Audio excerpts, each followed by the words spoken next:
بسم الله الرحمن الرحیم. شخصی به نزد امام حسن بصری رحمت الله علیه آمد و گفت: ای امام، باران نمیبارد، چی کار کنیم؟ حسن بصری فرمود: بگویید استغفر الله. و شخص دیگر آمد و گفت: زنم بچه دار نمی شود. امام باز فرمود: بگویید استغفر الله. و شخص دیگر آمد و گفت: فقیرم. امام باز فرمود: بگویید استغفر الله. یکی از حاضرین گفت: تعجب میکنم هر کسی را که به نزد شما می آید و هر سوالی را که می کند تو به آنها میگویی بگویید استغفر الله.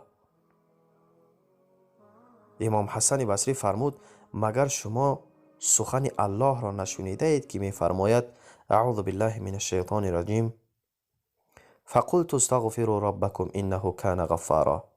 یعنی به آنها گفتم از پروردگار خود آمرزش بطلبید که او بسیار آمرزنده است. یرسل السماء علیکم مدرارا. و اگر طلب آمرزش کنید او اللهی است که بارانهای پربرکت را از آسمان پیاپی برای شما میفرستد. و یمددکم باموال و بنین و یجعل لکم جنات و یجعل لکم انهارا.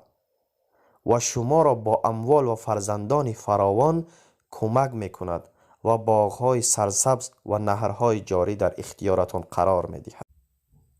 السلام علیکم و رحمت الله تعالی و برکاته.